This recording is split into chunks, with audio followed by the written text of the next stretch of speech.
Oke, bismillahirrahmanirrahim. Assalamualaikum warahmatullahi wabarakatuh. Jumpa lagi di channel Kak, channelnya pembelajaran fisika dan TK. Oke, pada kesempatan kali ini saya akan coba membahas ulang gitu ya, setelah kalian telah menyaksikan video-video pembelajaran tentang gelombang gitu ya, yang pekan lalu saya sajikan. Oke, pada kesempatan kali ini kita akan coba lanjutkan. Saya akan coba review sedikit materi tentang gelombang berjalan, plus nanti ada materi tentang gelombang stasioner, dan dilanjutkan ke latihan soal. Oke, kita langsung saja mulai mereview materi gelombang berjalan dan gelombang stasioner. Oke, selamat menyaksikan.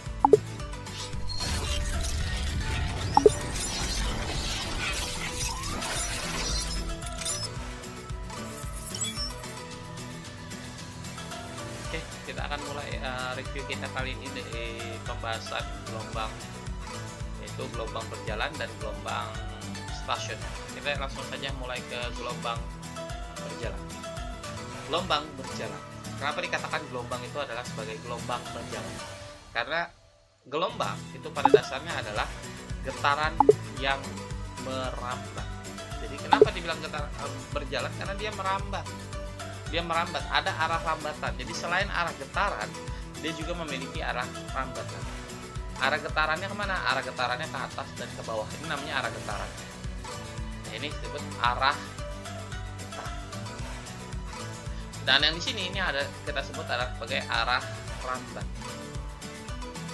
Persamaannya secara umum adalah Y sama dengan A sin omega T min Kx. Kalau di sini kita bilang A Y sama dengan plus minus A sin omega T plus minus Kx. Nah, di sini ada plus minus. Ini kalau plus minus ini di sini berarti menunjukkan arah. Kita di sini menunjukkan arah getaran. Dan di sini menunjukkan arah rambat.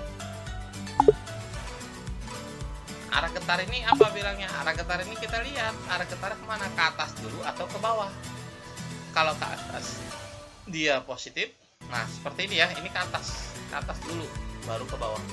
Nah berarti dia arahnya positif hanya. Kalau ke bawah lebih dulu ya negatif. Kalau arah rambat yang dilihat adalah arah rambatannya ke kanan atau ke kiri. Kalau dari kiri ke kanan, jadi dari kiri ke kanan dia negatif. Kalau dari kanan ke kiri dia positif. Jadi selalu seperti itu ya. Kenapa? Karena kita membaca dari kiri ke kanan. Jadi kiri ke kanan itu negatif dan kanan ke kiri itu positif. Oke, lanjut. Dan kita tinjau persamaan nih, ada A sin omega T min Kx. A di sini adalah amplitudo, oke ya. A di sini adalah amplitudo atau simpangan terjauh. Sin omega T. Nah, omega itu bisa kita artinya sebagai apa? 2pi kali F. Bisa juga 2pi bagi T. Jadi tergantung mana kondisinya. Mau mencari frekuensi atau mencari periode. Kalau mencari frekuensi kita pakai 2pi kali F, dengan mencari periode 2pi kali bagi T. Oke, itu ya. Jadi kita tinggal sesuaikan nanti apa kebutuhan kita. Oke, apa itu frekuensi? Kita tinjau lagi waktu kita belajar di kelas 10, yaitu tentang getaran. Apa itu frekuensi? Frekuensi itu adalah banyaknya getaran dalam tiap detik. Karena jadinya N per T. N itu adalah jumlah getaran dan T itu adalah waktunya. Sedangkan periode itu adalah T per N. Apa tuh T? T itu adalah waktu dan N adalah jumlah getaran. Oke, kita lihat hubungannya hanya kebalikan saja, maka F sama dengan 1 per T. Ya, F sama dengan 1 per periode. Seperti itu hubungannya antara periode dan frekuensi. Oke, di sini ada K. K itu apa? K itu adalah konstanta gelombang. Apa konstanta gelombang? 2pi bagi lambda.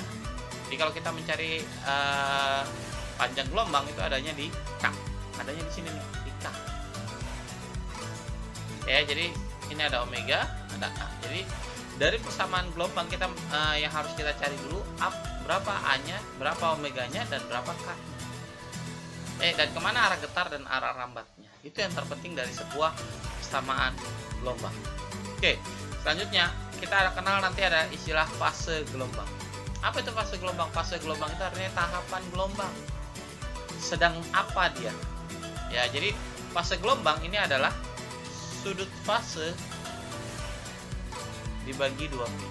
Nah, ini adalah fase gelombang. Jadi fase gelombang, ya fase gelombang itu adalah sudut fasenya dibagi 2π. Kenapa dibagi 2π? Karena si gelombang itu akan melakukan gerakan berulang setelah, ingat ya, setelah dia melakukan getaran 2π atau satu getaran penuh, yaitu 2π yang sudutnya 360 derajat. Nah itu maksudnya fase gelombang. Dan sudut fase, mana sudut fase? Ini yang kita sebut dengan sudut fase. Ya, omega T min Kx ini adalah sudut fase. Ya, sudut fase. Y itu adalah simpanan. Oke, seperti itu persamaan gelombang berjalan. Oke, kita lanjut ke gelombang stasioner. Nah, gelombang stasioner ini dibagi menjadi dua. Ini katanya ini adalah gelombang stasioner. Kenapa dibilang stasioner? Jadi gelombang perpaduan antara gelombang datang dengan gelombang pantul. Contoh, ini ada animasi sedikit. Nah, ini adalah gelombang stasioner pada ujung terikat. Jadi ketika ujungnya itu terikat, maka yang terjadi adalah getarannya. Dan ini adalah gelombang datangnya. Dibalikin dia ke bawah dulu, naik ke atas. Seperti itu, selalu seperti ini. Nah, kalau kita gambar bentuknya seperti ini. Jadi dia ini gelombang datang yang warna biru, lalu dipantulkan dengan gelombang yang warna ungu. Jadi lihat arah getarannya. Arah getarannya yang pertama datang dari kiri ke kanan. Berarti negatif ya, omega T min Kx. Sedangkan arah pantulnya dari kanan ke kiri, berarti positif. Nah, kalau kita buat jadi persamaannya, karena yang ini datangnya ini, lihat sebelum dia mantul dia kemana dulu? Atas dulu baru ke bawah. Mana jadi Y satunya A dikali sin omega T min Kx. Sedangkan Y 2 nya minus. Kenapa minus? Karena pantulannya ke atas dulu baru ke bawah. Jadi berlawanan dengan arah datangnya. Oke, seperti itu. Jadi kalau kita gabungkan, ya, kita gabungkan persamaannya jadi Y sama dengan 2A cos omega T min K sin Kx. Ini gabungan antara dua gelombang datang dan gelombang pantul. Gitu ya, gelombang datang dan gelombang pantul. Bagaimana kita dapatnya? Ini menggunakan matematika. Jadi persamaan secara matematika, ketika ada A nih ya, A sin omega T min Kx, nah ditambah, ini kita tinggal tambahkan saja secara matematika, tinggal kita tambahkan saja. Jadi ketika ketemu A sin omega T min Kx kurang A sin buka kurung omega T plus Kx. Nah, kalau kita jumlahkan A-nya kita keluarkan dulu, A dikali sin omega T min Kx minus sin omega T plus Kx. Nah, kalau persamaannya seperti ini, yang kita dapatkan apa? Yang kita dapatkan adalah kita mengurangi sin dikurang sin. Sin dikurang sin adalah, masih ingat secara matematika adalah 2 dikali ya, sin dikurang sin adalah 2 dikali cos. Nah, ini ditambahin bagi 2, jadi omega T ya, omega 2 omega T baik. Jadi kita gini ya, omega T plus min Kx ditambah omega T plus Kx bagi 2 gitu.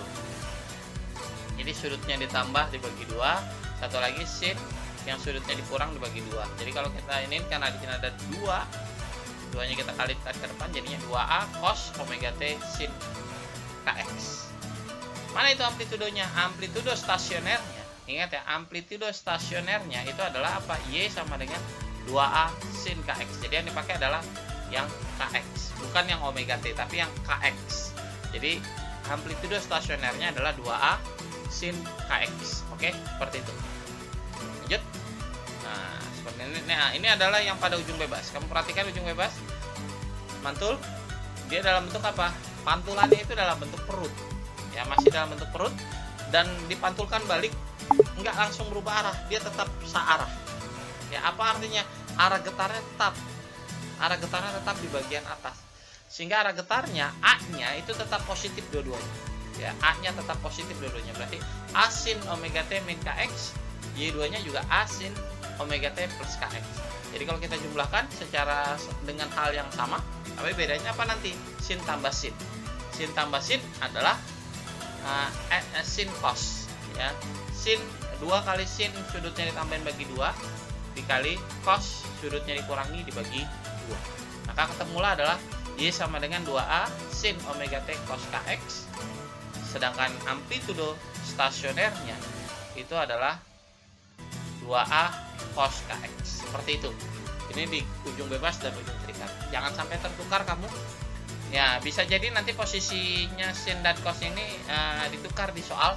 Tapi yang perlu kamu ingat, ketika gelombang datang, ya, gelombang datang pada ujung terikat, ya, mantulnya itu ada di bagian simpul. Oke, ingat ya, pantulannya itu selalu di bagian simpul. Sedangkan di ujung bebas, ya, seperti ini pantulannya dalam bentuk perut. Jadi bisa puncak, bisa lembah. Seperti itu. Ini adalah pembahasan di gelombang stasioner, ya. Gelombang stasioner adalah gelombang perpaduan antara gelombang datang dan gelombang pantul.